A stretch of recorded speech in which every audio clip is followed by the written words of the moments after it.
nangyaring pagbabasura, pagbabalahura sa ating konstitusyon kahapon. Yung nangyaring pagbaliwala sa separation of powers, nangyaring pagbaliwala sa sariling desisyon ng Supreme Court.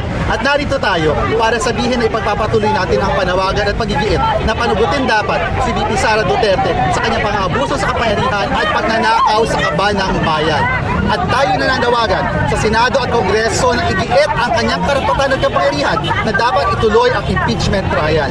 Kasabay nito, gusto natin ipaalala sa taong bayan na ang konstitusyon kahapon ay binali ng Korte Suprema na kanilang baguhin ang interpretasyon, na kanilang baguhin ang mismong House Rules, na kanilang baguhin ang mismong procedure ng impeachment para paboran ang isang nagnakaw at isang nang-abuso sa kapangyarihan.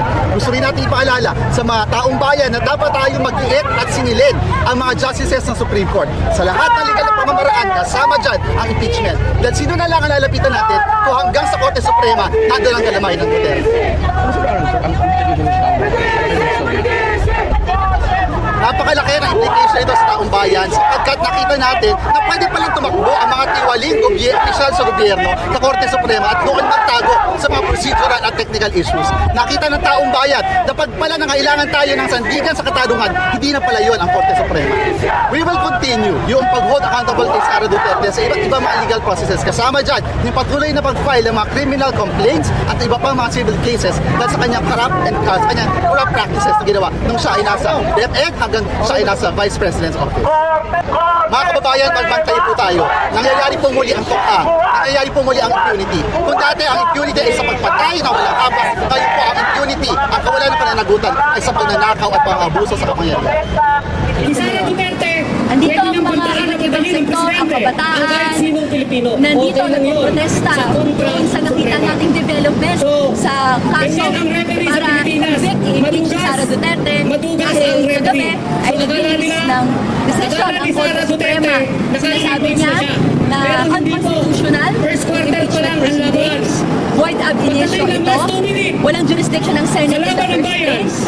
At ngayon, sinasabi na may application ng 1-year rule na bar, and therefore, February 6, yung pwedeng sunod na pag-renew ng impeachment complaint. At dito ang mga bayan, dahil galit tayo doon sa nakita nating development na isa na namang balakid, isa na namang obstacle sa ating mga gawain para ipagpanagot ang mga kurakot, ang katiwalian, ang milyong-milyong confidential funds na hanggang ngayon hindi pa rin natin nakikita kung nasaan.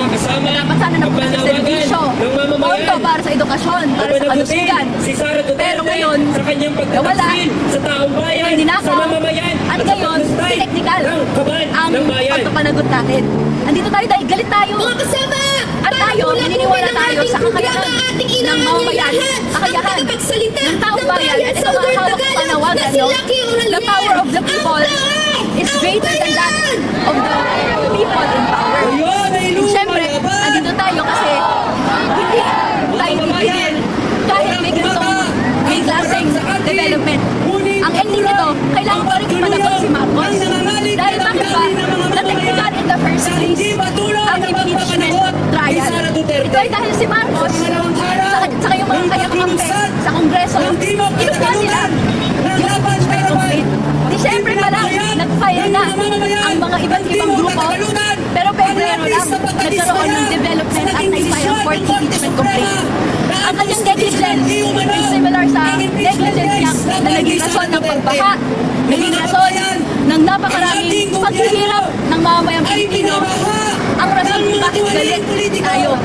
Kaya ang panawagan natin, Marcos singilin, Duterte panagain, Sara litisin. Ito ang nating panawagan sa State of the Nation Address. At patuloy na nag-iulap sa katiwalian, may nawalang pondo ang taong bayan at hindi masagot sa yung pinaka-technicality na sinasite dito ay in the first place unconstitutional daw yung buong proceedings dahil nagkaroon ng 3 complaints at sa archive nila ay ito ang action na initiation in relation to the complaint and therefore binabar na nito yung 4th impeachment complaint na nakalagay, nakasaad sa Article 11, Section 3.4 of the Constitution na kapag more than 1/3 of the members of the House of Representatives transmit a verified complaint to the Senate, ito na ang magsisilbing article of impeachment and therefore trial should proceed.